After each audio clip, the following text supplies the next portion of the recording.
All right, we're back, ladies and gentlemen. Welcome to the Biblical Hitmen. I'm Stephen, your host of the show, and we got another good one here for you. We got Ben Baumgarten in the studio. But folks, let's just get to quick business. I've come up with a new avenue of ad-free content.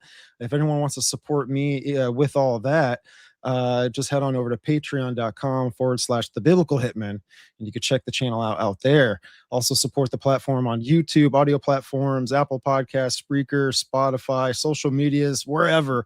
Drop a follow, drop a comment, share, and hopefully a good review. But Ben, brother, what's going on?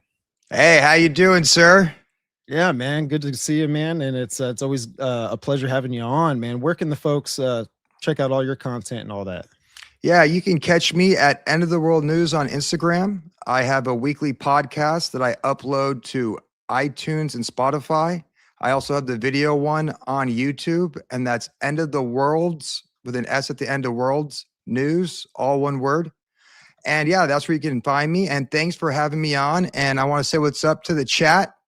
Let me tell you something. When you guys come with the comments and keep that firing, it's so much more fun to do. So shout out to you guys.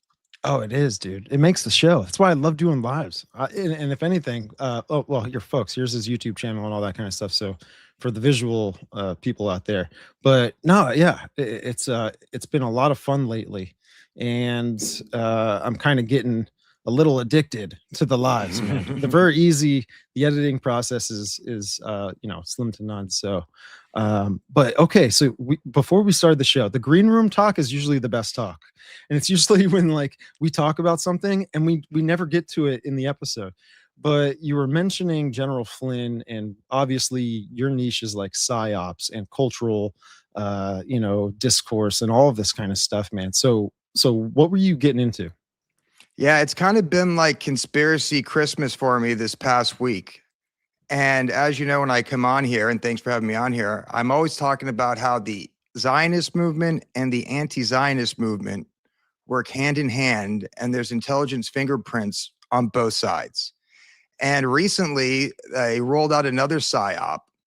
As you know, I've talked about how I think political Zionism needs to die in order to manufacture this prophecy, and you're going to see this rise of this new Christian right.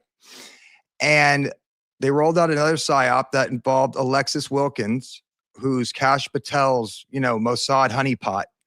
I don't know if you guys remember that a while back. Some people on the internet made some suggestions that she might be a Mossad honeypot, and she actually came back and tried to sue them, which is really funny because if you just look at her history, one, look at her next to Kash Patel. He's probably twice her age. She has a role at Prager University as an influencer. And when you look at the CEO of Prager University, she literally trained in the IDF and the 8200 intelligence unit. So she was all, why are you considering me a Mossad honeypot? Because you are, right? And that's really obvious. But she came out today, or I should say last week, with some more allegations. And if you want to pull that up real quick. Yeah. So I think if you go to the America First post right there. Oh, you scroll down. Oh, I can scroll. Okay, cool. Yeah, you got control, baby. Let's go. All right. What up, chat? What's going on? What up? Everybody? So I'll just read this to you right now. Kash Patel's girlfriend and wannabe country music star Alexis Wilkins claims retired General Mike Flynn, there's no such thing as retired from the CIA, is part of the Russian influence campaign in the U.S. to divide MAGA.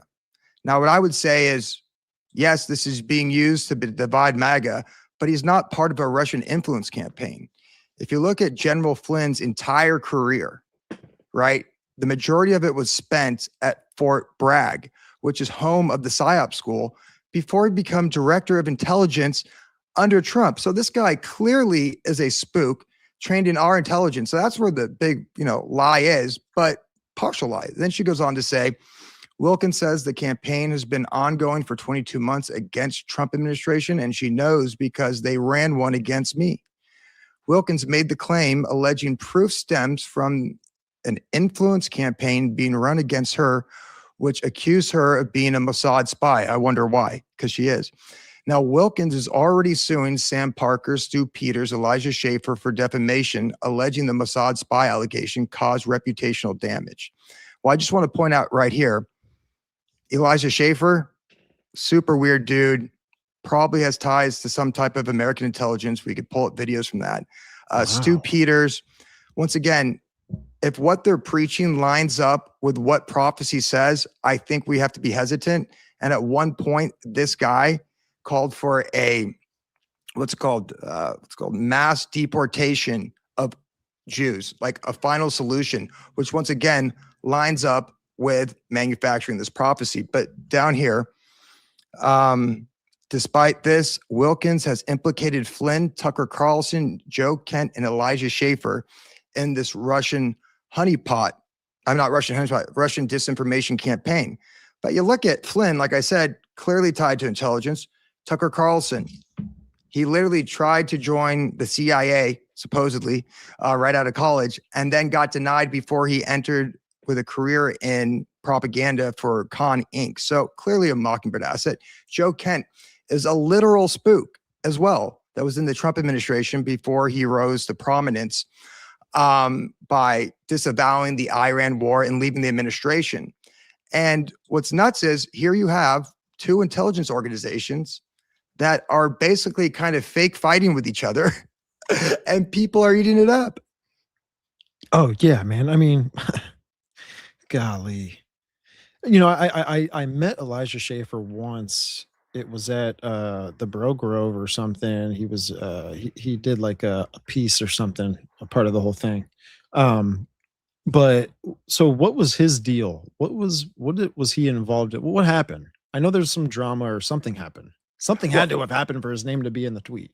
Okay, yes. So basically all he did was repost a picture of her that looked like a honeypot. And then she tried to sue him for that, which is all performative, if you ask me, right? It just makes the people who oppose Zionism even more pissed off because they go, oh, look at the Zionist agenda is attacking Elijah Schaffer. He's got to be a good guy, right? That's how they create these controlled oppositions. But when you start looking into Elijah Schaffer, there is a lot of shady things about him. And, you know, he's a new e-crusader, right? Who recently converted to Orthodoxy or whatever. And he's really using that as a way to present himself as a follower of Christ, which I don't believe is true. There's definitely allegations in his past. We don't have to dive into them. I don't want to totally character assassinate this guy, but let's just say they're blackmailable. And you can see how they're using him now to once again to collapse political Zionism. I think that's what it's all about. And it's intelligence on both sides. Yeah. You know, I saw on Twitter, obviously in the thumbnail in the background behind us, there's you have Travis Scott taking an alien mask off or helmet or something, man. But really, I think PsyOps even get to that level, like entertainment and all this kind of stuff. And again, I don't know if what I'm about to show is some sort of revelation of the method. Is this, you know, we'll let the audience be the judge of this. But where's it at? There we go. Yeah, this is Travis Scott's music video called Father. And I saw this on Twitter. So in the here you could see that there's a few people, right? There's a medieval time person that has like like full armor, right? And then here you have like Michael Jackson. Here you have Kanye West, right? And I think it's so interesting when rappers, like in the rap game and stuff, a lot of them have referred to themselves as aliens, and that's because this is my theory, is that they do drugs, they are involved in cults that like to connect to non-human intelligence. They like to connect to the demonic realm, right? And they can label that however they want, but they're connecting to the demonic realm. And what's fascinating about astral projection and drugs and DMT and all this kind of stuff, you're going into a world where, you know, knowledge is unlimited compared to here. And so I think that's where the true reverse engineering idea comes in, where they go into these realms and they get some sort of download, and when they come back here, they perform, you know, the download, right? Which could be an agenda, a narrative, whatever it is. For example, like artists, they will come up with another identity, and they'll say, this is what takes over me when I go and I perform on stage. And so it's all interesting, man. And I think that there's a lot of symbolism and a lot of revelation of the method in music videos. Like, do you remember when that one terrible shooting in the movie theater happened? Like, I don't know, 10 years ago, maybe more. Yeah. And the guy had like pink hair and stuff. Yeah. In a Lil Wayne music video, it showed the same amount of, people that, were fatally wounded in the music video, in the movie theater as skeletons. So again, like, it's just weird stuff. This is like, put your tinfoil hat on now type stuff. But I think there's something to it. So in this music video, we have, this is, very interesting. We'll play it out. If anyone's listening on audio, come on over to the YouTube and check this out. But we'll go through it. One more thing real quick. You know, as soon as you said that with the multiple personalities or the different, persona than they go on stage with, the first thing I thought of was Sasha Fierce when it comes to Beyonce. That's her alter ego. And I often wondered, is the alter ego really demonic possession? So is this split personality or this alter that they go on stage with, is that really just the demon operating in them? I believe so, man. The Bible is pretty clear that our bodies are vessels, right? And vessels for the Holy Spirit. What other spirit is out there that may be going into these people? And they live with it. People will have abduction experiences and they'll live with the experience the rest of their life. And it's like this spirit kind of just facades itself as that, maybe something of your subconscious, but it's there kind of with you. So I'll put it on mute. I don't want to get any copyright stuff. So sorry. What is that? That to me is the symbolism of the lion, of the goddess. Ooh. In my opinion, I don't know. She's a female. She's up at the altar where like the priest is. There's a choir on the left-hand side, and there's two guys walking in spacesuits right now. This is a trip, dude. Yeah. Oh, and by the way, the woman has a child in her hand. By the way, that is that's what I've been talking about with all this goddess stuff. There's always a child that she raises or delivers. There's a bunch of symbolism for it, but it's basically like she's the efforts that help reincarnate the spirit of her husband over and over and over again. So it's interesting. Gotcha. He's getting married. It's a bride that's walking down the aisle with him. Does it show the bride? Think? Does it show who his bride is? Let me see if I can get it back to that. Right here, it looks like two. They look like twins. The bride, there's some sort of symbolism with that. Let me look in the chat. What is there anyone popping off in the chat about this video? What do you guys think? Well, I'll tell you one thing. There's a lot of AI being used in this thing. That's actually a good point. That's a good point. This person here doesn't look human on the right-hand side. Her face is like distorted. I don't know what's going on there. But that's the Bob Lazar UFO. Really? That's the drawing, that he saw. It was the sports model, that Bob Lazar claims to have seen it at S4 where the Papoose mountain range is or whatever. That's where he claimed it to be. What's your take on Bob Lazar? You think PsyOp or a real guy? I think it's all PsyOp, but I think there's something to it too. Like, again, if we just kind of understand that where did PsyOps come from? And I think it came from originally from the serpent, right? He's like the ultimate PsyOp, king of that. But what he said to Adam, or what he said to Eve, half of it was true, right? Like they didn't die then, but they did die, so there's a catch to it. Yeah, I mean, he was definitely pushing the alien psyop. And I wonder, a lot of these people who are involved in PsyOps, do they even know it? Right? I mean, he could be a patsy and they could be running the psyop on him and him not even realizing it. Yeah. It's all theater, bread, and circus. I mean, yeah, right? I'd have to agree. Yeah. And that's the thing. The things that are taking place with the status of World War III and I don't see it getting any better, but I still see everyone walking around like everything is okay. You know, everyone's still planning vacations, everyone's still living their lives, with which I advocate for.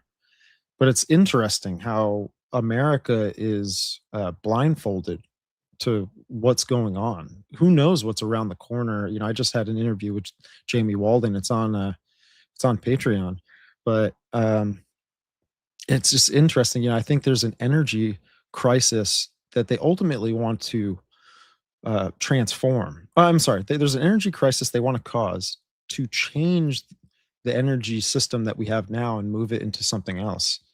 And I think with this, maybe the 10 kings will come together. The harlot will be established because it's a city, right? And it sits on 7 hills, 7 mountains. So it's almost kind of like a third temple idea. Uh, and it just makes me think that this is going to be like the new Tower of Babel, right? Like the harlot kind of is the new Tower of Babel because she sits on many waters. She's you know, many people, and also the kings of the world and everyone's fornicating with her. So who knows? Maybe that could be like some AI god that Yeah. I don't know. Well, those 10 kings give the power to the beast, right? Yes, those 10 kings do.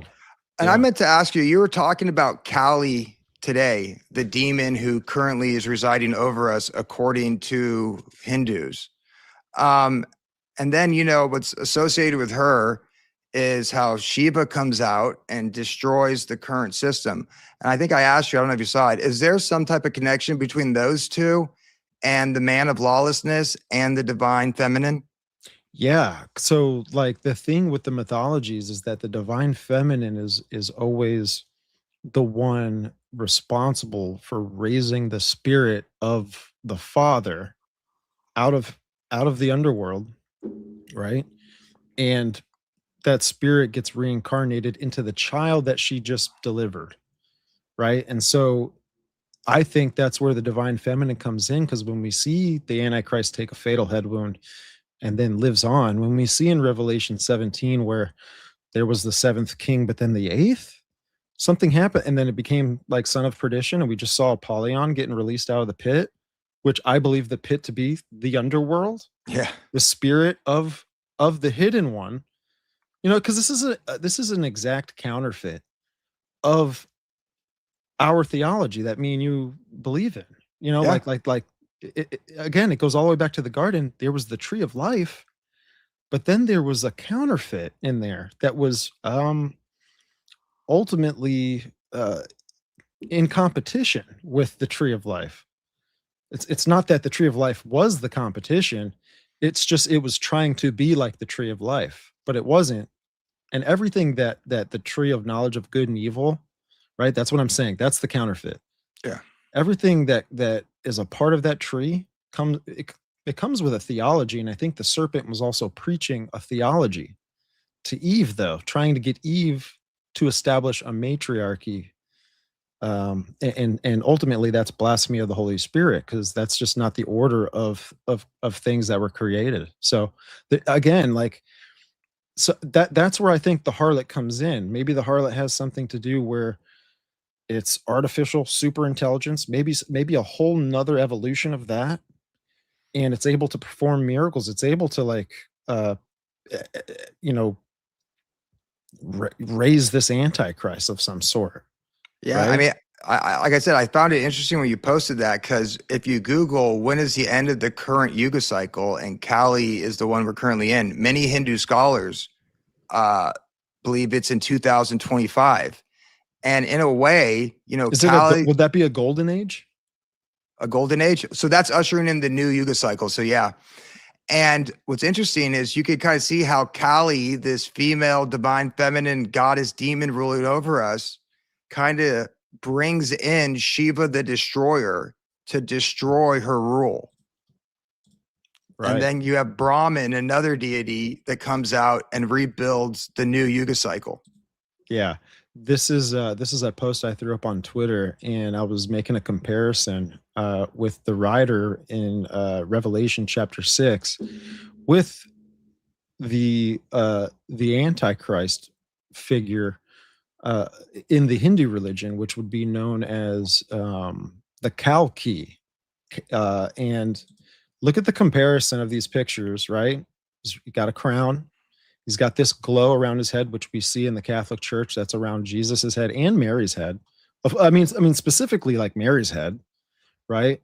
And then instead of a bow, it's a sword, and he's on a white horse. Pale white horse, right? Yeah, and this is what would be described like in Revelation. The rider on the white horse, like, and so that's an exact image of what the Antichrist is going to be symbolized as in some way. He's conquering and to conquer and all of this. And so when I saw that, like actually this picture here, right? The Kalki. So he's holding a sword, right? And I want to try and get this up. Let me see here. It's where is it at? So right here, channel on YouTube, is the Trump Accords coin, and it's the same sword that is in the Kalki's hand. And so there's more things that I'm seeing that Trump is doing, or the symbolism that's behind him, which maybe could be like the fruits, right? It seems to be like an Antichrist type typology. I mean, I can go deeper into it. There's so many more things, but there's something weird with all that. Is that the coin where the other side of it has Trump with the third temple? Yeah. Yeah, that is super nuts that King they gave Cyrus. that to him. Yeah, I know. And when you look at the things in the sword, which there's the Star of Ishtar at like the handle of it, which, again, like the Antichrist is going to honor the female goddess, which we could really see like in this new world order. The religion of it would be Gnosticism. You can be like gods. You got to find your inner spark so you can be God, and you're in ultimate control of your salvation.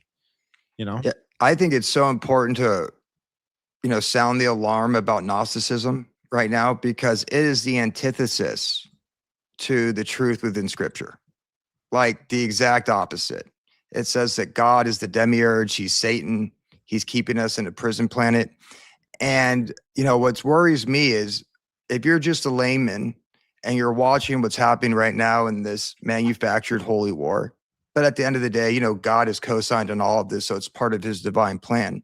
But if you're just a layman and you're looking at what the three religions are causing right now in this war, with the holy war, you can see how this idea of Gnosticism, claiming that God is the demiurge, this horrible person, would be very, very, intriguing for people to start learning about. And I think that's how they might usher people into that, which then you have the ascended masters. I think then cue the aliens coming back, or what we know as the rebellious B'nai Elohim.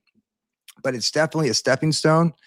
And I think we definitely have to sound the alarm on that. Yeah. You know what else I've found out about Gnosticism, right? So they, in their theology, they believe in the monad, right? They believe in the abraxas as like just the one. It's the counterfeit of the Father, right? And there's aeons, and aeons are like these other kind of byproducts of creation, and they ultimately are for like to help mankind and all of this. Sophia was one of those. She fell, right? And she ended up, delivering a child, by the way, right? And that child became the demiurge.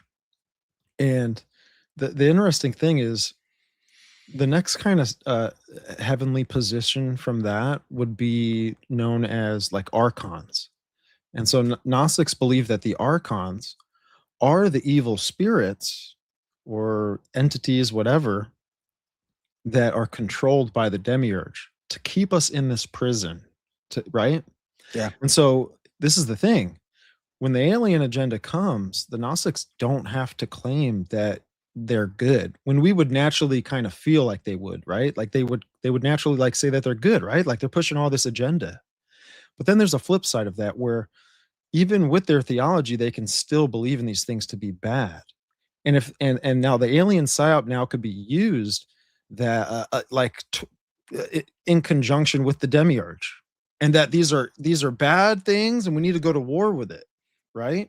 Oh And this yeah. is how the whole world can come together under a 10 king status, right? Like you kind of see what I'm saying? So you think even the initial aliens, they might use those as a way to make all the people throughout the nations set aside their differences, form a one world government and a one world army, and release a lot of this technology they've been reverse engineering over the years as a way to push forward that agenda. And they don't even have to say, hey, these are the good guys. We don't even have to be deceived by these people or these entities. Just them coming back enough through the Gnostic belief system that would handle Yeah. that. Yeah, and it could go like just like Elohims can come here and then claim that there's another group of Elohim that doesn't want humanity to reach ascension, wants to keep us in a prison, right? That's the narrative. Yeah. Because this thing always kind of tickles my curiosity where Werner von Braun was on his deathbed and he says the last card in this whole thing to really develop the new world order would be to come up with a deception, an alien narrative, that there's bad aliens out there and we need to go to war with them and come up with space weapons and all this kind of stuff.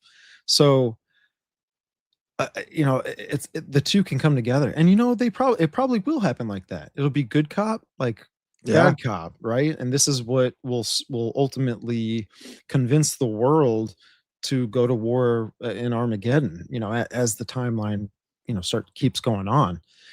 So yeah, it seems like that's got to kind of be the narrative Well, I behind it think all. that's when, personally, I think Mystery Babylon really kicks off when the aliens, quote unquote aliens, come back. Because I can totally see a scenario where we have the Antichrist, whoever that is, with the help of these aliens, put an end to this global war that we're seeing. And if you look at the alien psyop that they've rolled out to us, there's plenty of stories that, former army people talk about how the UFOs came down to the nuclear facilities and they shut them off. Even with Admiral Byrd, where he went to the center of the earth and he met this Nordic alien, and she says, humanity is going to kill themselves if we don't step in, but you're a good person. Yeah. So I think that might happen. And if they come back and they, save us from ourselves, I can see this alien worship really take a stronghold in the world. Yeah, and here's the thing too. Like, what if these Elohim come and they claim that because like how they got to the nature that they'll present to us, right? There's gonna be many false Christs, false prophets doing miracles and wonders and lying wonders, right? Like crazy stuff we're gonna see. They could claim that how they got there was becoming one with the goddess Sophia, finding that inner spark, and they actually were able to exploit it and free themselves from the demiurge, right? And free themselves from the demiurge. There's probably multiple demiurges, who knows? Or they could just be, well, Bledsoe says that they're angels and they're good and all this kind of stuff. Ultimately, I think it's just going to bring in a Luciferian doctrine, Tower of Babel agenda, and everyone's going to come together. We really can speculate like all day long how this could roll out. But if Jesus Christ is the answer, man, like full stop, it's period. simple. The rest is all slop. You said something one time to me. You're like, we were getting into a heavy conversation, and then at the end of it, you were just like, they're just all demons. Well, I'll tell you one thing. I think all the angels, because that's a real topic for conversation, are aliens, demons. Are they angels? Is there something different? The one thing I will say is I think that aliens, or what the government calls aliens, are the B'nai Elohim. These are the sons of God. And as you know, there's a war in the heavens where 1/3 rebelled, right? So you have loyal, faithful sons of God, the majority of those in the heavens, and you have 1/3 of the rebellious sons of God. And I think they're the ones that come and make themselves known to us. So I think that all aliens or all angels, right? I should the other way around, all aliens or angels that come and interact with us, I think these are all demonic type angels. I think their purpose is demonic and it's not of good.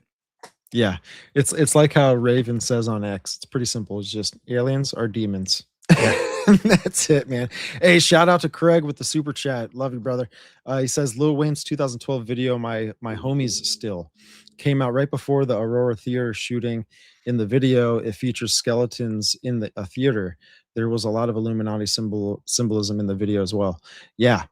Oh yeah, that stuff's all filled with Illuminati stuff. And why I think they do that triangle, right? Like it is the Eye of Horus on the back of the dollar bill, but it's kind of like a counterfeit Trinity symbol, right? It's almost like for them it'll be, you know, the Abraxas, Sophia, and Lucifer. Like thinking of like the Gnostic. Well, Lil Wayne, I just saw an ad for his greatest hits tour. And the image they use is him putting his finger over his mouth, giving you the symbol, which is totally illuminate confirm, as Isaac would say. He's clearly a puppet. But you said something earlier, and I think is extremely interesting. You're like, we have this war going on, and hell, let's just throw the aliens part of this giant, psyop that they're rolling out, and you're like, but no one seems to care. Right? They keep on going on with their lives. To your point, we shouldn't be living in fear. The Holy Spirit is not one of fear, but the majority of people are not living in the Spirit.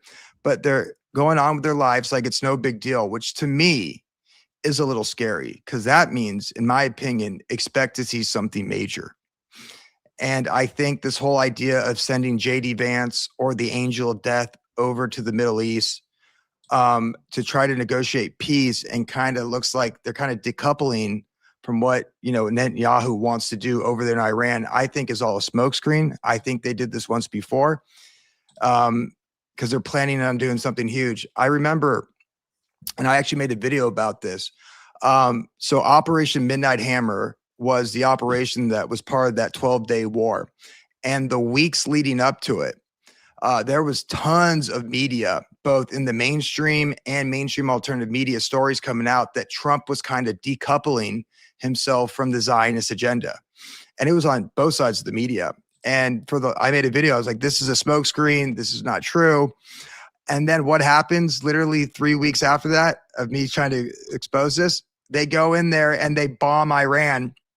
So I think in the same vein, I think they need to get people in America more engaged with what's going on and expect something major to happen. Maybe something on, U.S. soil. Yeah, well, this is the guy right here trying to do it, right? There you go. Professor Zhang, who's not a professor. Oh, man. So I listened to this podcast, and this is Mark with My Family Thinks I'm Crazy. Shout out to Mark. I really would like to have a conversation with him. I think he's a thinker. So he has Professor Jiang on, and I thought this was an interesting clip. We'll play it out. Oh, he had Professor Zhang on his? Yeah, look, that's Mark right here. Yeah. Oh, dang. Yeah. Was he calling him out for being a CCP agent? No, none of that came out. What's interesting is Professor Jiang, in this interview, he kind of just announced that kind of, content that's going on around him on the show, and he addressed it. And he kind of played it off to where he's a victim, right? From everyone basically saying facts. Yeah. Right. So again, I think too, like when you're, and this, like hosting a show, it's tough sometimes to push back if it may never get to that point, where like you may want to push back with certain things or whatever. And Professor Jiang, like, he does a really good job with just monologuing, and taking up a lot of airtime. So I think he is right about a lot of the things that he's saying. And I always question myself. I'm like, why do I agree with some of the things he says? Because I ultimately know that what his background is spirituality wise and all of this, and what he really wants to end up pushing at the end of the day is that he's some sort of prophet. Hopefully, he thinks that people will believe in him as some sort of Christ. And he acts like Paul, the Apostle Paul, going and preaching another gospel. And he's hoping to bring people to his version of the truth. And when I got to this point in the podcast, he speaks a lot about his religious views here, and we'll just play it out, man. Is there anything you wanted to talk about before starting it? Oh, no, but it is crazy that he is trying to, by his own admission, create a new religion or a new cult. Yeah, yeah, man. It's wild. And the one thing, it's like, that's the one thing I could not do personally, is have somebody on my show with such opposing viewpoints and not say, wait a minute, buddy, so good on Mark for being able to do that. But maybe they share the same viewpoints. What do I know? Yeah. Well, again, I think it was a good conversation. I think Mark was a great host, and it's like we always can have regrets, after a show or something or whatever. But this guy needs to get some sort of pushback, right? Like he respectively, like if you were to have him on your show, I'm sure you'd have a good conversation with him.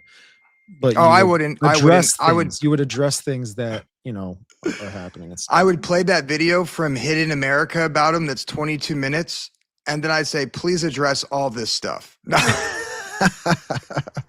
All right, we'll run it. Let's Professor run it. Jiang on My Family Thinks I'm Crazy. Shout out to Mark. Yeah, shut up, Mark. And I want to ask you about this because you mentioned your faith early on in our conversation. You mentioned believing in God. Yeah, how do you reconcile this when people who also believe in God are doing, do you think these people are psychotically demented? What do you think in their mind justifies this?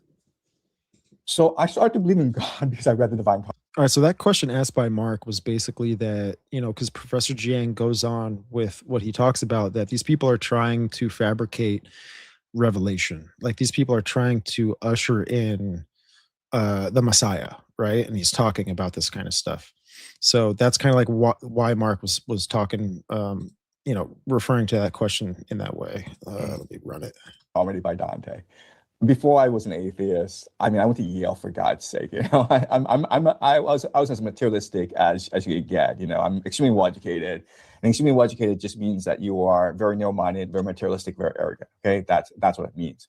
So for the longest time, I didn't believe in God at all. Like it made no sense to me. I believe in evolution. I believe in randomness. I believe in the Big Bang. But then I read the Divine Comedy, and first of all, I didn't understand how anyone could have written this thing. How is it possible for this one guy to write all this stuff? He must have been divinely inspired. God must have spoken through him. He's a prophet, okay? That's point number one. Point number two is, if you read the Divine Comedy, you feel as though you've accessed God, okay? And what Dante says about God are certain things. First of all, God is all forgiving, all loving, all generosity, okay? He is the perfection. He's the monad. He's the source of all things. He's perfection itself. That's number one. Number two is that the fundamental law of the universe is free will. You can do whatever you want. You can kill. You can love. It doesn't matter. You can do whatever you want. You'll be forgiven for it. It's entirely your choice to do what you want. Okay. And the third thing he says is that what makes the universe shine, what gives life to the universe, is the human imagination. God is perfect. God is perfection itself, and therefore it cannot innovate. It lacks the capacity to imagine new things because it is everything itself. So that's why we exist as humans. We exist as humans to present new possibilities to the universe. But for this to happen, God cannot interfere in our affairs. He has to let things play out, even though, we could be, willing the destruction of the world, even though this could lead to nuclear apocalypse. God will not interfere. He will not intervene because, quite honestly, this world does not matter. This world doesn't matter. It's just only a facet of total reality. Okay, our consciousness is what matters. Our consciousness is the infinity of reality. We are just in a small part of this infinity. Okay, so this material world doesn't matter. What matters is our consciousness. So the purpose of our life is to expand our consciousness, to expand the possibilities of the universe. So Shabbat Lubavitch, the Sabbath Frankists, the Freemasons are all part of this plan because even though they're nuts, they are expanding the possibilities of the universe. And what they teach is exactly what God teaches. Like in the darkness is when light shines. So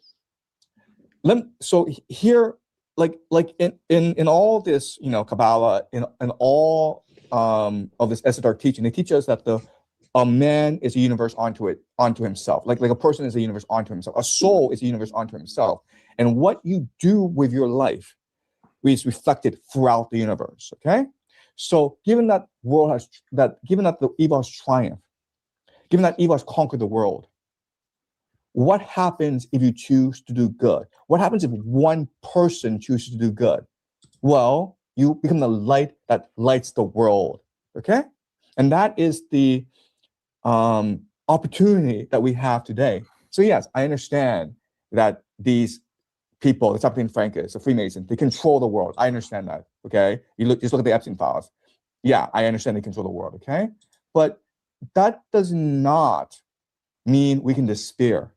That does not absolve us of our responsibility to be human beings. Okay, that does not absolve our responsibility to love each other, to seek a purposeful life, to live a life of the imagination. Yeah. So yeah, man. Again, that's his roots. Yeah, I thought how they phrased it was interesting when Mark first said, you say that you believe in God, but then you have these other people that you're exposing that also claim to believe in God. How do you, make sense of that? And to me, that's the perfect opening for them to usher in this new, Gnosticism religion that I think he's trying to do with his cult, because that is true. The powers and principalities, these Babylonian bloodlines, they are wolves in sheep's clothing. And they claim, I hope that's where the conversation would have went. They claim to have a relationship with the Most High, which I think is a lie. I think they're all Gnostics behind the scene. I think they have relationships with Satan and these fallen pantheons of gods. But, once again, I think that question kind of sets up his idea to replace, Christianity. Yeah, and what's interesting is why he's a Gnostic, right? Who? Like Jiang, Professor Jiang is a Gnostic, but he's calling out elites that are Gnostic as well. So that's the part that confuses me a little bit, and I'm trying to kind of. Well, he'll say that they're not Gnostic. So I think he'll try to paint the picture as in the Jesuits, they believe, in the God of the Bible. Shabbat, since they're Jewish, they believe in the God of the Bible. So he has to know that they're all following the goddess. Well, he does. That's the point. I think that's where the PsyOp is. That's where Right. his disingenuous nature is. Because remember, it's like that one interview is like, yeah, for some reason, people think I'm Luciferian or Gnostic. I don't really know what that means. And then he starts talking about the divine spark in each one of us, which is clearly a Gnostic term. Yeah, and he just said in that clip right there that, to be the light of the world, like Jesus Christ is the true light. And so the other light that he's talking about is Lucifer, the light bearer, right? Columbia, right? Holding the fire, which is interesting because it's a female, and it's all that the goddess worship, it goes all the way back to Venus, all the way Paleolithic age, man, long time ago that they claim. And I think it's because Cain, when he left and he was casted out and he was casted away, he went out towards the east. And if you look at wherever you're at with the biblical timeline stuff, let's just generalize it and just as a whole and just say that that was still the beginning of civilization and where people were multiplying around the world, because we can go back to the ancient civilizations and see that it started in like that Turkish, Middle East area. right? And then the oldest, things that they can find of goddess worship is just to the east of that, right? So it all kind of falls in line. And then with Noah's Ark, resting on Mount Ararat, when they multiplied from there, you can now see the goddess reappear again right in that location of like Anatolia, Turkey, Sumeria, right? Like it's the Bible is the truth, man, because it goes through all that history. And what's fascinating is the Bible calls out the male deity and the female deity of all of these different cultures that were always at war with God's people. I think it's in Samuel, but it calls out the god Dagon, which is very interesting. I started digging into Dagon, The and then fish god. yeah, and then there's other areas, right, where they're calling out Ashtoreth. Again, the two are a consort, so they're together. It's just it keeps going back and forth from matriarchy to patriarchy. And we can see a reflection of that in Revelation 17 when the beast devours the harlot. He's overthrowing the matriarchy and he's establishing the patriarchy. So again, it all goes really deep, man. It really does. And I don't know, Trump's kind of been on my radar lately and all of that stuff, because I just feel like, maybe we are getting into the times of the tribulation. Why is Jared Kushner got a master plan for the Gaza? And with the Greater Israel Project, picture this: what if we're seeing Babylon in its pre-stages right now? Some people would disagree with me, that's okay, but the Greater Israel Project is very similar to ancient Babylonian jurisdiction and how it looked to have covered, the geological area and the grid there. It's the same thing as the Greater Israel Project. When we look at the harlot, it's Mystery Babylon, right? Babylon, right? So there could be a connection with that. But then Kushner's developing in Gaza. It's going to be like an Atlantis. It's going to be way more sophisticated than any other kingdom in the world. I truly believe that. And what's fascinating is in Daniel, at the end of chapter 11, you can see that he's telling you where the Antichrist palace, estate, tabernacle will be. And it's in between the seas and the holy mountain. And Gaza kind of fits in that location.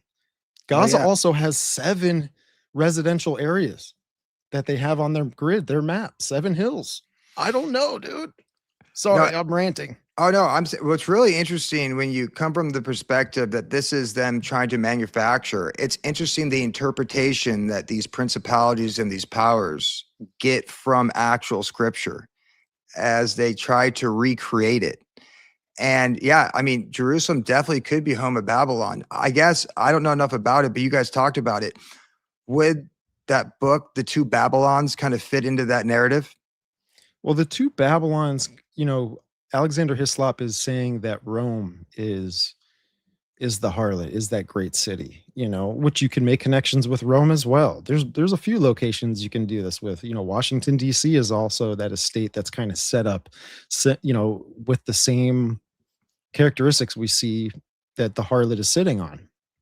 And so, yeah, and in these areas here, you have an apotheosis ritual. You have the ancient Osiris ritual being done. In America, it's every 4 years, and in Rome they do it as well. It's just, it's fascinating why they're doing dry runs of this stuff. And it's their ritual that they've been doing for, ancient, dude, right?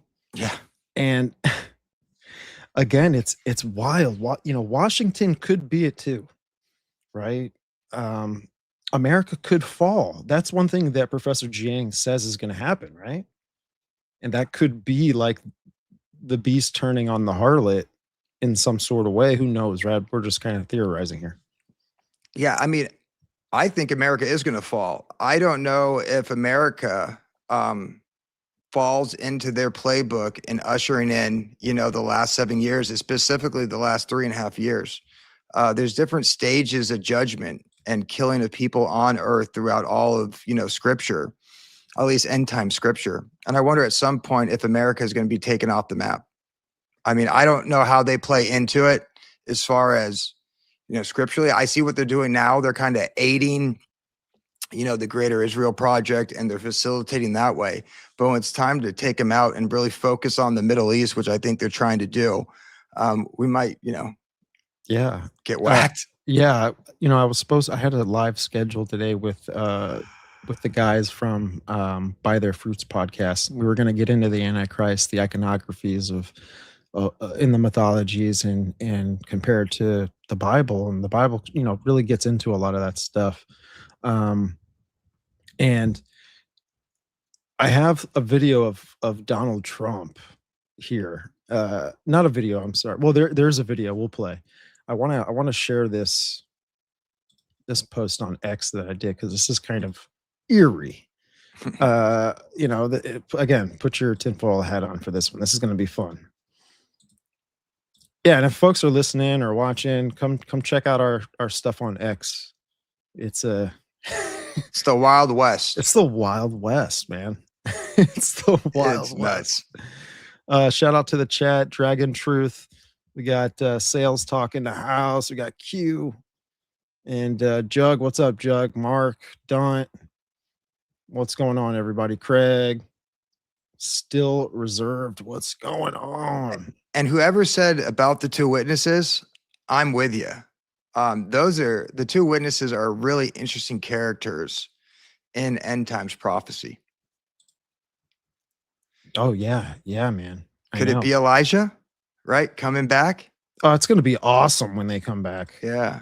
Oh, it's gonna be To me, awesome. Elijah is one of the most interesting prophets. His character arc in both the Old and New Testament. And yes, he's in the Old and New Testament. In fact, he's in the New Testament on 2 different times.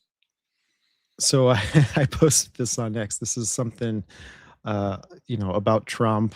There's a few pictures here that ultimately I saw this picture first. And so in my mind, it triggered a few other thoughts of images that I've seen in the past. So you have this, right? Blonde-haired fella here, nice orange face, Donald Trump.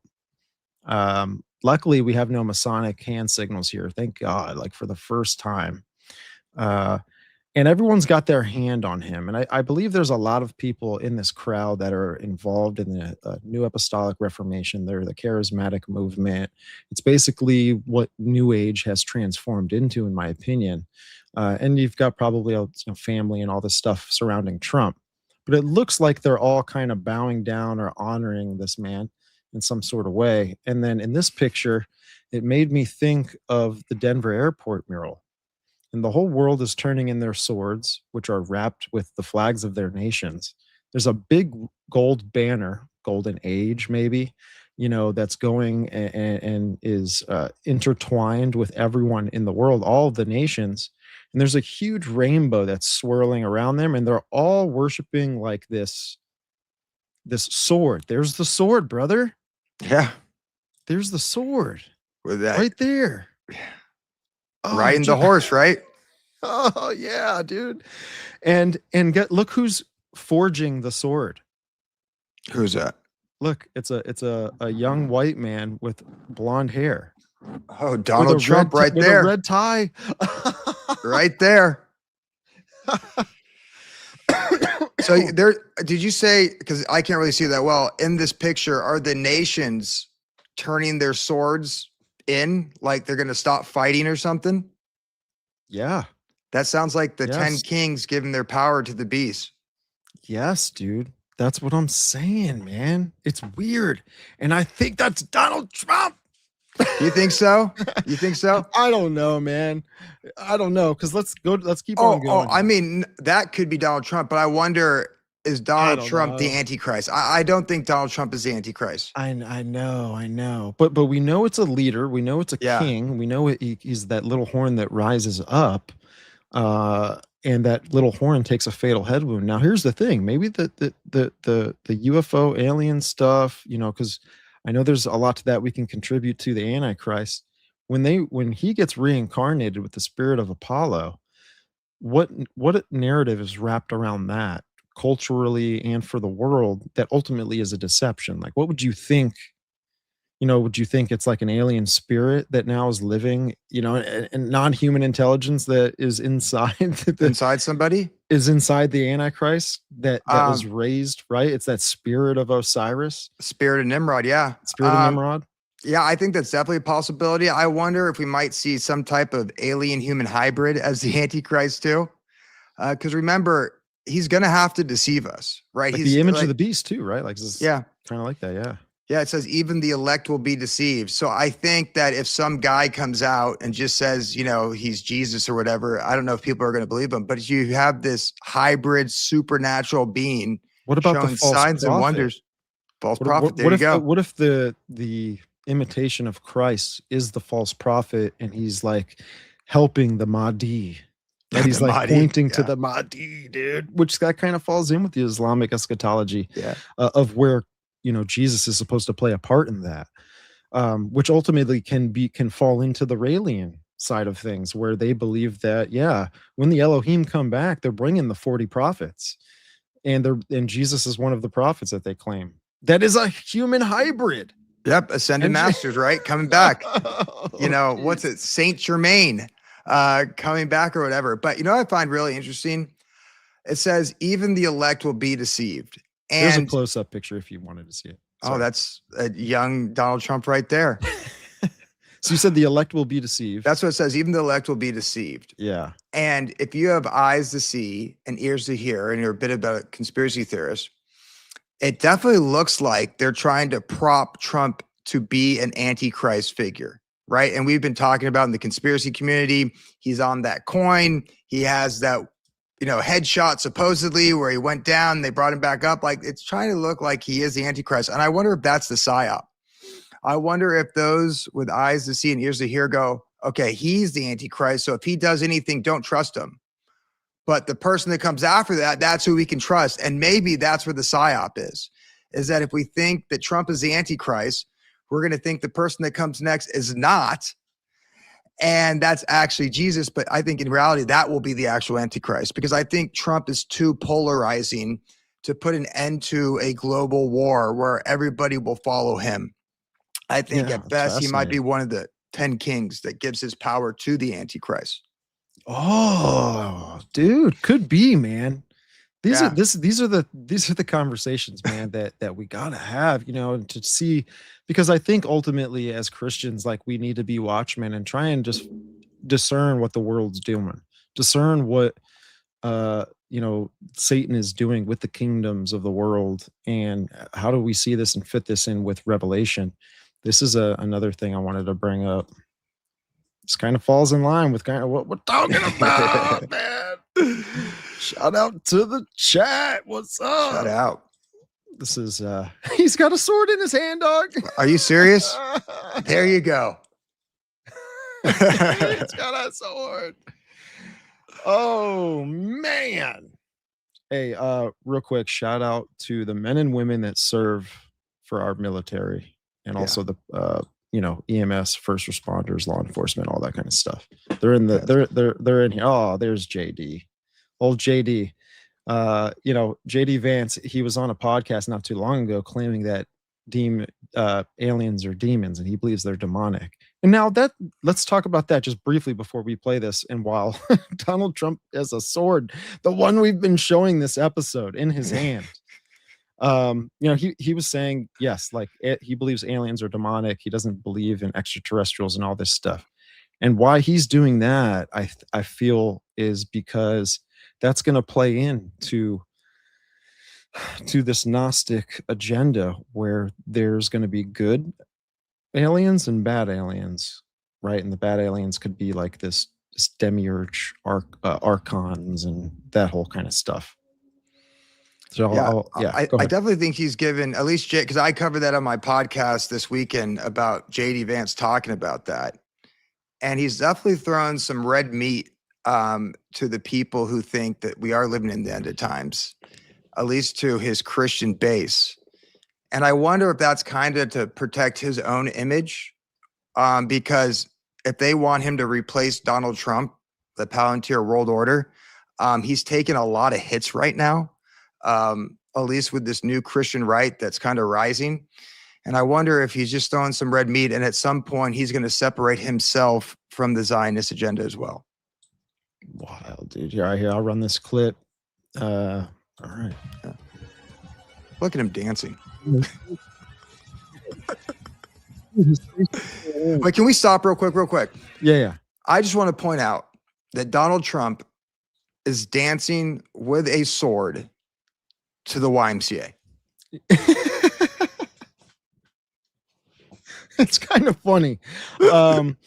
And I think it's kind of, I really want to see Melania's left hand here. If it's pointing down and that right arm is pointing up, we got something serious going on here, man. And look at the duality in her dress, right? Yeah. The Black and the white. checkered, Yeah. It's not checkered, but it's black and white. Man. Yeah. He's wearing black and white as well. That's the dress attire. You know, it's also interesting, real quick. Remember back in the day when Trump went out to Saudi Arabia and they were honoring him with all those swords and stuff too? Yes. Man. What are we even talking about? Oh man. All right, we'll play this out. I got to see her left hand, dude. Oh, no, they look like they were both up. Yeah, they can't give us too much, you know. Come on, man. Look at him. This is crazy. This is the president. This is wild. What's the plane doing there? I don't know. Oh, my goodness.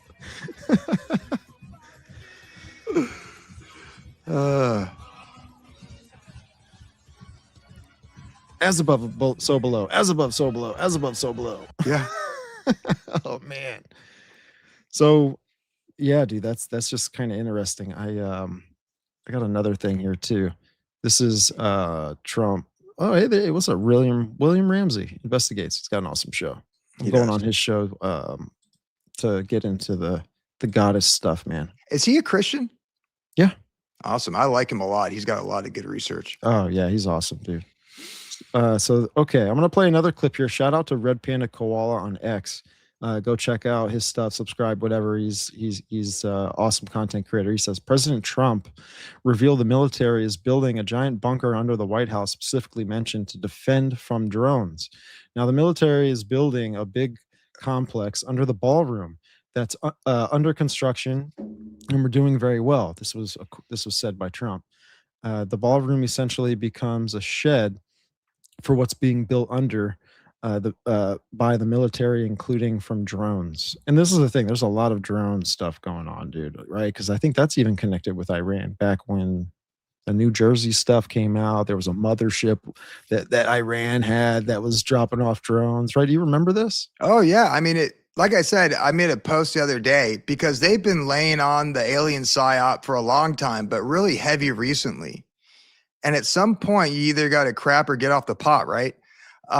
Because people will become disillusioned with it and it won't have any real meaning. So I think we're pretty far along the agenda. At some point, they got to do something.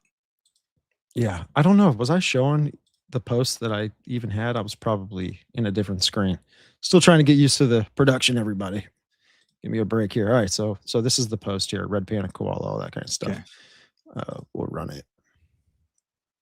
Make sure the volume's up nice and pretty. Now the military is building a big complex under the ballroom, which has come out recently because of a stupid lawsuit that was filed.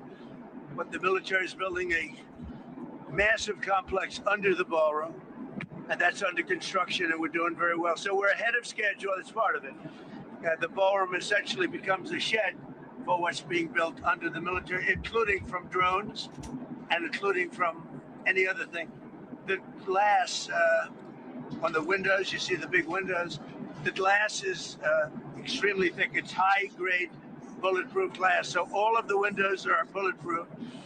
I think the Times wrote, gee, some of the windows are fake. We have no fake windows. They talked about a stairway in the South. We don't have a stairway in the South. That was replaced a long time ago. But this is how the military is built. Yeah, so, okay, this picture, just look at this picture. I'm wondering if they're showing this picture from this angle purposely. What's on it? Right? So if you can see that picture, I wish I could share both screens at the same exact time. Everyone, with your photographic memory, take a picture. And remember that. All right, remember it. I'm gonna try and pull up this picture here. Does it kind of like show any resemblance? At least like you have the two fat sides on the side. Yeah. Right. Like they're bigger than the main part of the temple. This is the temple of Zeus in Pergamum, and it's Oh, got this is where lions. Hitler used to give speeches from, And right? he modeled his stage after this. Yeah. So this is called the White House Ballroom. Is this what this thing is called? Right? That they're building that's connected to the White House, I believe. What you know what's funny? Conspiracy theorists were right again. Because as soon as they started building that with the backing of these tech oligarchs, everybody was like, what's really going on there? And they'd call it the ballroom, right? And we talked about that. And they're like, there's a data center under that. And I think there is some type of center under that. I mean, clearly Trump said that it's some type of bunker, but who knows what's really down there? I mean, why would these tech oligarchs invest in just a bunker? I think there's some type of data center there. But hey, we were right again, right? Yeah, I know.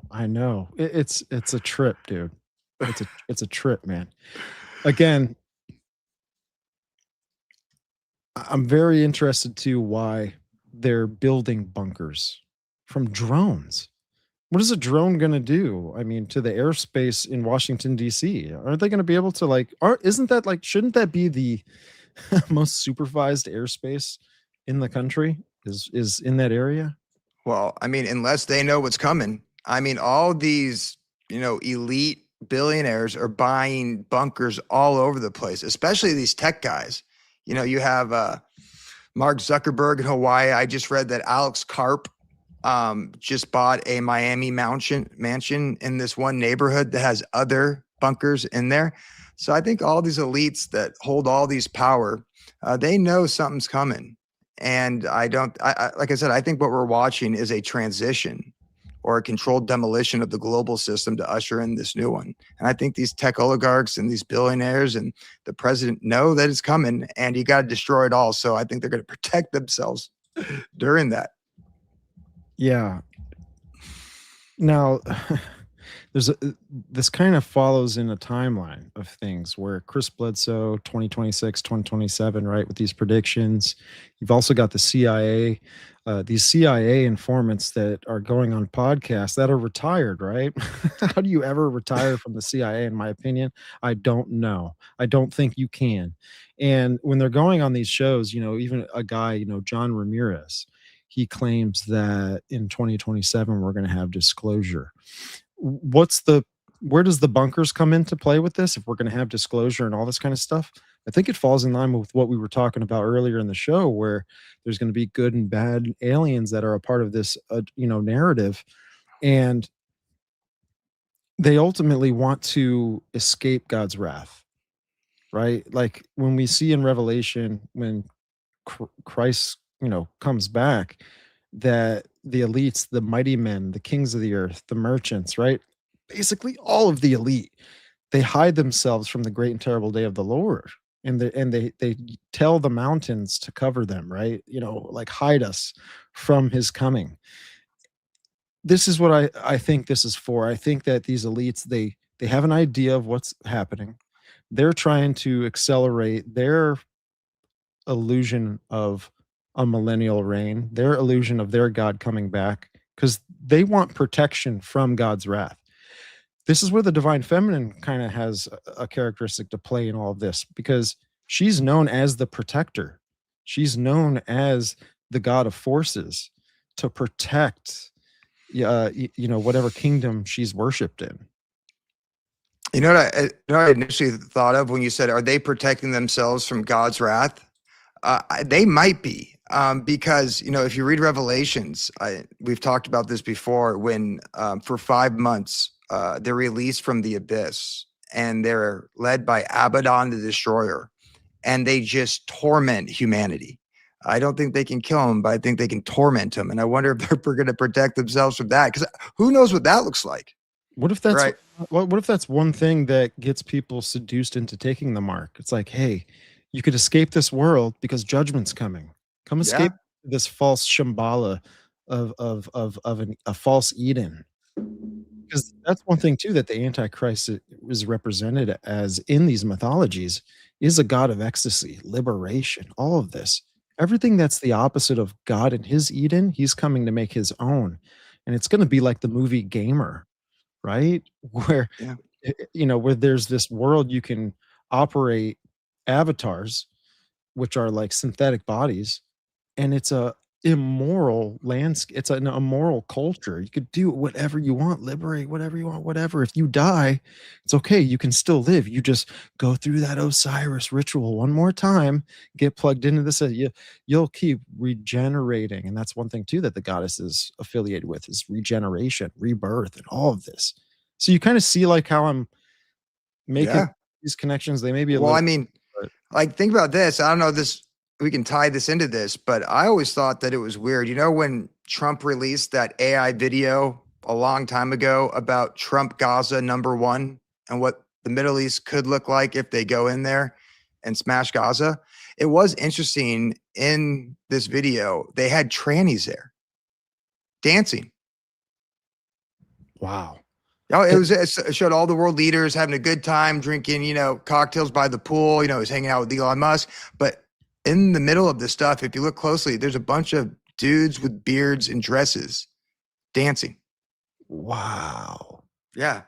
Wow, that makes me think of the high priests, the priests in general that worshipped Kybele, right? The Kybele cult, the mother goddess. Her consort, child, husband, whatever, was known as Attis. And in order to be a Gali, which was like this priest that served Attis and ultimately served the grandmother of the cult, they had to castrate themselves. They had to remove. You had to be a male too. When you're an initiate, you're a male because that's part of the process. Because Attis castrated himself. So just instead of thinking of that for how I'm describing it, think of it as when the Bible says that the Antichrist takes the fatal head wound. That's what that represents for Attis. It represents how he died. And his followers go through that same ritual, that same process, which is where the mark of the beast comes in. Surely you be as gods and you shall not die. That's going to be the lie to get people to buy into this. Oh, yeah. It's all one big lie. To your point, the original PsyOp king was Lucifer. He was the first one rolling up all these psychological operations on humanity all the way back to the Garden of Eden. Yeah. Yeah. Amber says 80 here, 34 likes. Hit that like button. Let's go, everybody. Let's go. Come on. I know it takes a lot of effort. Smash that like button. I'll get to some comments here. So Letta says Babylon the Great is the constellation and Andromeda. The great dragon of Revelation is linked to the constellation Draco in the North Pole back then. Babylon, her fall, the fall of Babylon represents. That's a long one. That's a long one. Please continue. We'll get back to it. But yeah, shout out Dragon Truth. What's going on? What do y'all think? What's the audience think of the conversation? So when I was reading Revelation 17, as I was reading it, I was drawing it out. And as I'm drawing it out, it's like making more sense because you could visually kind of get an idea of what scripture's saying. And that harlot, man, I'm telling you, I think it's going to be artificial intelligence, but what is running it is the goddess Sophia, right? And that artificial intelligence could probably serve as a protection. What did this is a good one. What did Tony Stark try to create when he was when he was creating Ultron? He was trying to create a shield around the world, right? And these robots would protect the world. And I mean, from the evil aliens that were coming, from like Thanos or anyone that was coming to impose a threat on Earth. Like I think they kind of show that in the movies as a part of the revelation of the method. Because what does Tony Stark looked, what's he perceived as? A hero, and that's probably where you're, when you're getting at with the Elohim returning, they're gonna like be heroes. They may say that, oh, yeah, the mythologies tried to describe us, but it did a poor job, which that comes from the Raelian cult, by the way. That's what the Elohim said to Rael. Really? Yeah, they said that.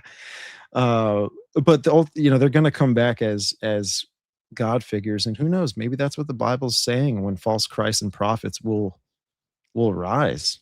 I mean, That's that kind of interesting because that's really a kind of reasoning that Gnostics kind of use, saying they're all kind of the same thing, right? All the different religions are all kind of telling the same thing.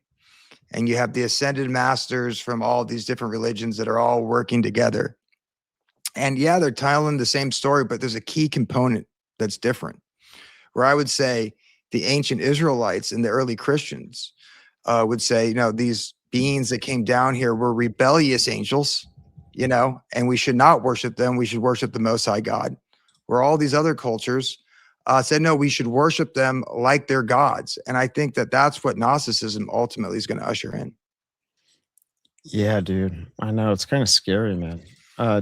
This is interesting. I mean, all of the live chats are interesting, but I've talked about this on the show. And Dragon Truth 2895 says Roko's basilisk is third world problem. Also, it's a female in the show.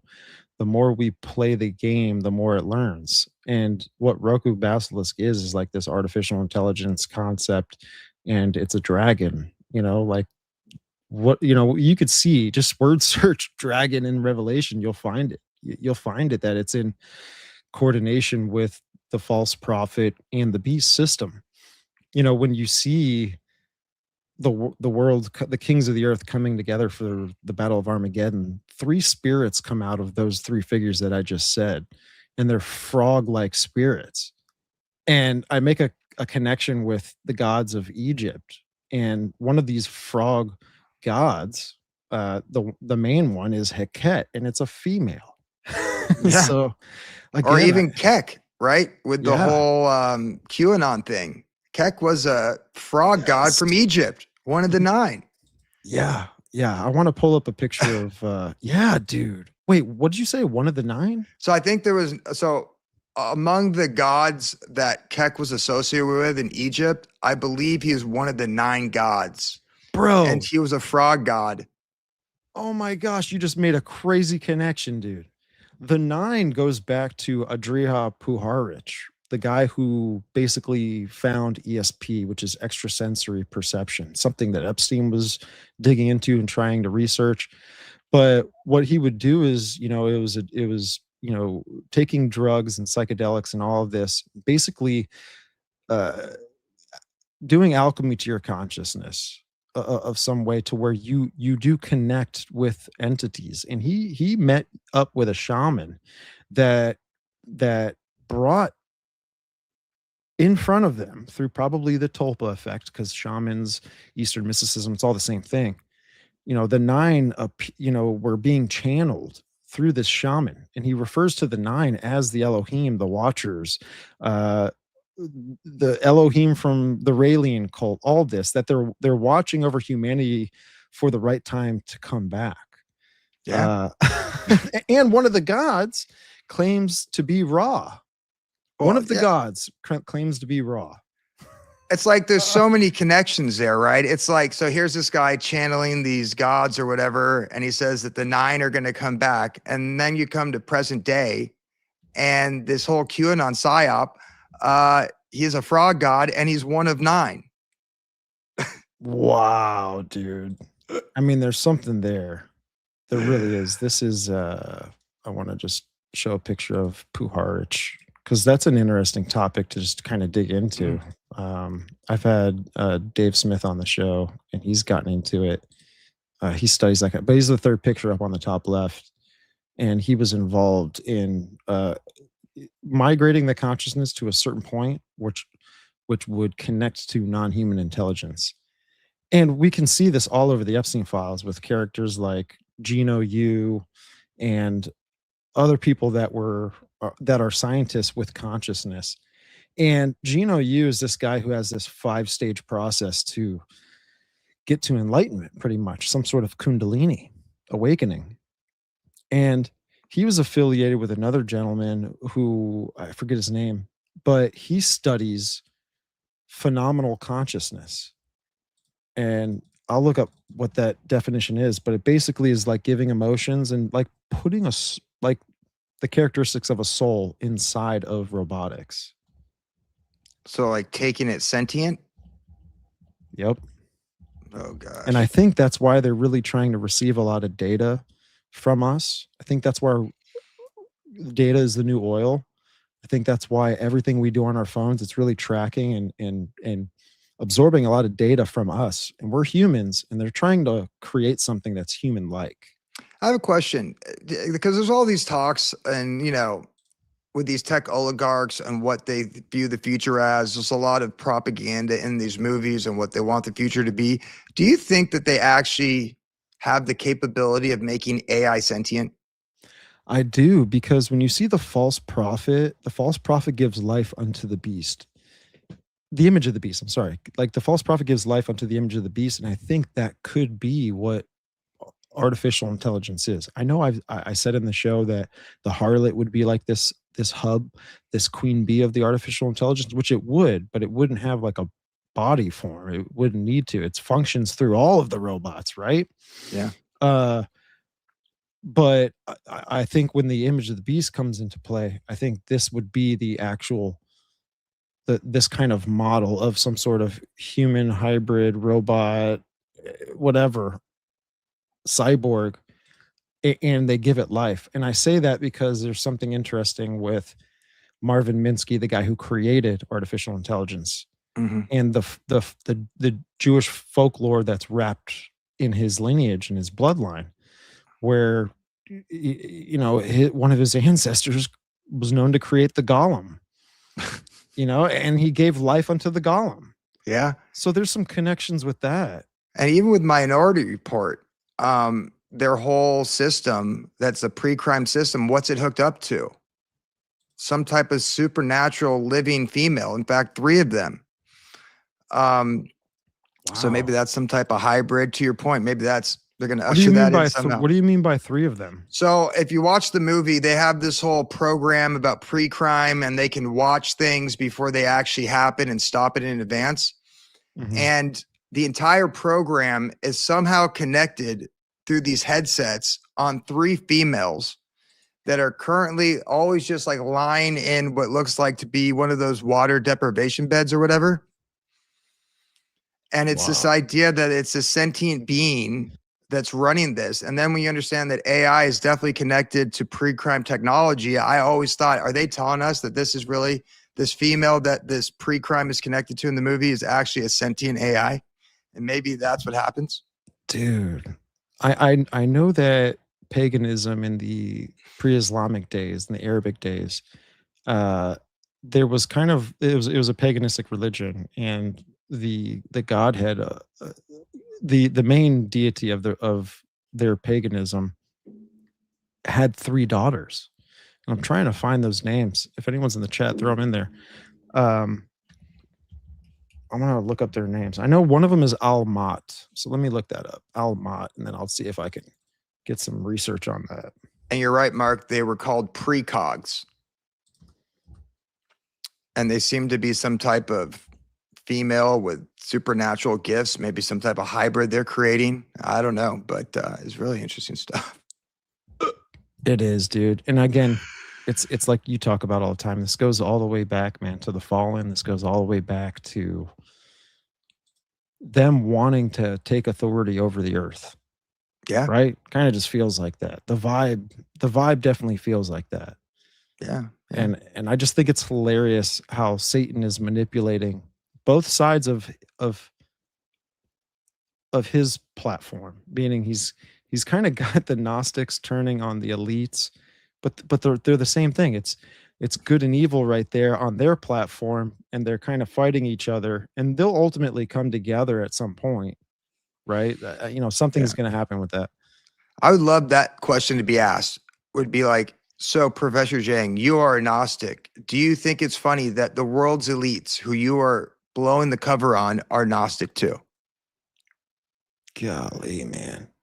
You know, it's like, yeah, that's to me why have one, I believe in God, Jesus, and the Bible, and I understand that Gnosticism is the antithesis of that. But it's like you look at the most evil people in the world, and they're all Gnostics, and you're like, Mhm. okay, that's definitely not for me then. Yeah, dude. Yeah, You man. know, I know it. It's terrible, man, and it's going to counterfeit Christianity in some sort of way, man. It really is. It's going to present itself so seducing.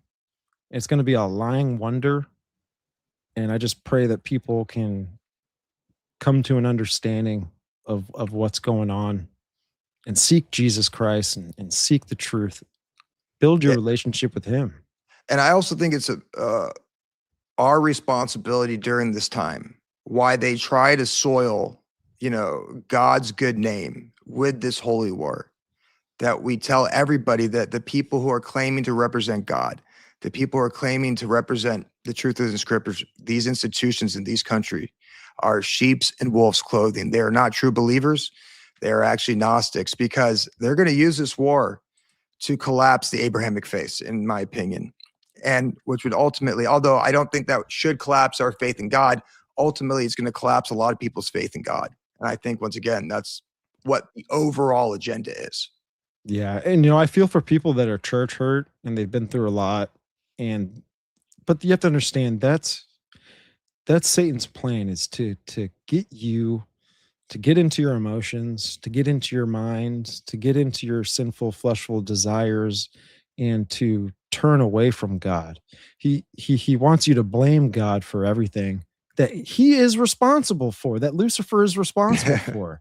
He keeps pushing and pointing the finger at God with a lot of things, and vulnerable Christians, because of the trauma, are going through this. And I can just only encourage people out there, if this is anything that you're going through, screw all that. Screw all that. It is what it is. This life is not fair. It's a very sinful, wicked world that's fallen. You have to understand that God had nothing to do with this. Like, we have to level ourselves in a state of humility and take some ownership for Boom. for all that, right? Like, we've got to take ownership for it, brother. I'm with you. This might have pissed people off when I said this, because we all like to blame people for the problems of the world. And I truly believe, what the greatest threat to humanity is Mm. our sinful nature. Because without willful participants, Satan couldn't carry out his plans. Yeah. And that's real believers, I believe, right? Who got caught up in the propaganda that are helping further this agenda. Yeah, and the it's our false sin. Eden, and the false Eden that's coming upon the world is going to exploit the sinful nature of people. And the people that don't know God, they don't know his voice, they don't have the Holy Spirit. I feel terrible, because once they fully believe in this illusion, this lie, God kind of seals them off. He just kind of locks it in their heart, and he's like, I've warned you. I've tried to communicate with you. I've tried to reason with you. And now this is the choice you're going to make. And you have to cause and effect. Like, you have to weigh you have to take on the outcome now. And it is what it is. And think about this also. I was thinking about, the Old Testament and even the New Testament. It's just a history book about humanity rebelling against God. I mean, think about that. And this was back then, where they were living in Eden in the presence of God, and they still seem to rebel. You have Genesis 6:4. Then you have, the Tower of Babel and Deuteronomy, all the way to present day. Just look at us. Like, we are sinful people. The Bible warns us about this stuff. And it's crazy how we just continue to rebel against God, even when we believe in him. Yeah. I mean, Moses went up onto the mountaintop, dude, and you can clearly see a fiery storm of God that descended onto the mountaintop. The people down below, when Moses comes back down, they turned back to worshiping the calf, the golden calf, and they just came out of Egypt. Who's the golden calf? Hathor. They went back to goddess worship, and God's been at battle with this woman, right? I don't think it's actually a woman. I think it's Lucifer. I think it's the spirit of the fallen, because I think Lucifer has commanders, he's got a hierarchy, a ranking system to fulfill his agenda, and the world still fell for it. Moses came down. It got him so upset that he broke the tablets, man. Like, come on. It's wild, man. We could see that happening. And it could, when these times happen, if they do happen in our lifetime, like it could be very frustrating to us.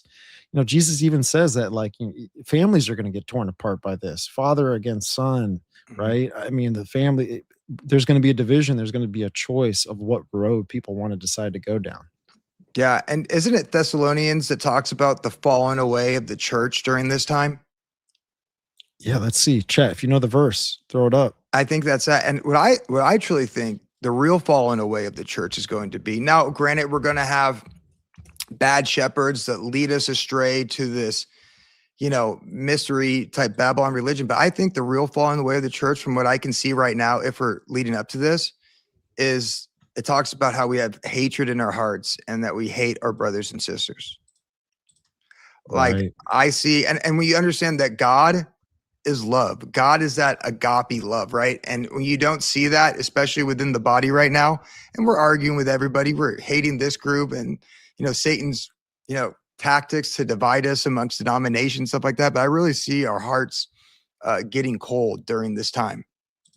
Yeah, man. So it was 2 Thessalonians chapter 2, verse 3.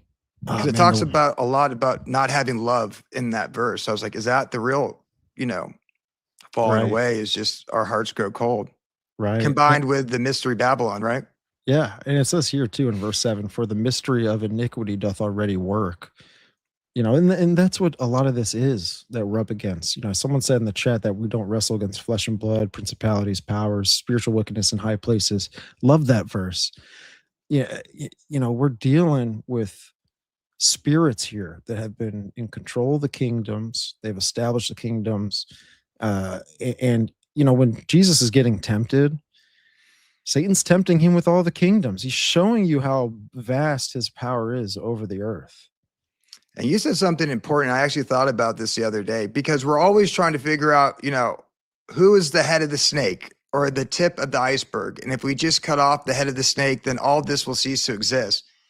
And if you're blaming humans for being the head of the snake, then you don't understand how spiritual hierarchy works.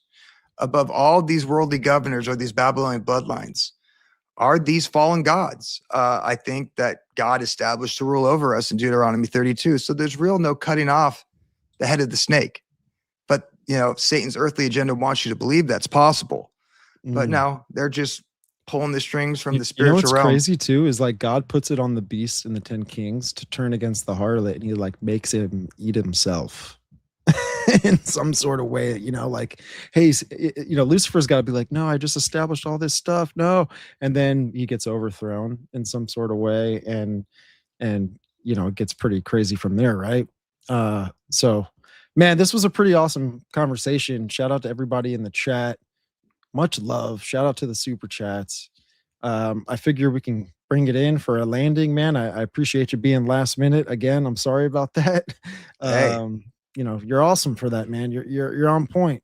Appreciate Hey, anytime we can get together and talk about crazy things, I'm all about that. Because listen, I love being a little bit crazy, right? If the mainstream is normal, I definitely don't want to be that. And the mainstream, I think, is not having a relationship with God. That's what they want us to do. That's all the secular crap they push on us, science. So I think, let's get crazy and just live in the spirit, right? Amen, brother. Amen, man. Where can the folks check out your channel, all your stuff, man, and plug away? Yeah. So once again, you can find me on Instagram at End of the World News. I have a weekly podcast. Sometimes I put out 2. It's coming on this Friday, so I'm excited about that. You can find that on iTunes or Spotify. I also have a YouTube channel that thank you, Dunt, for uploading that in the comment section right there. And thank you for pulling that up. It's End of the World News. And thank you for having me on there, and shout out to the chat.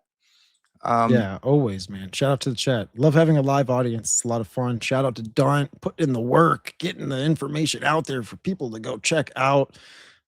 Super appreciative to everybody tuning in. A lot of awesome chats in this one. And if anyone wants to support me, support my channel, the best way to support the show is to head on over to Patreon, patreon.com/the biblical hitman. Over there, you can get ad-free early access to content and all that. And over time, I'll be working on just new ideas for the Patreon. I think it's going to be something cool, and the members definitely deserve some interesting content. So I'll be working on that. Please go ahead and check out Ben and all his stuff.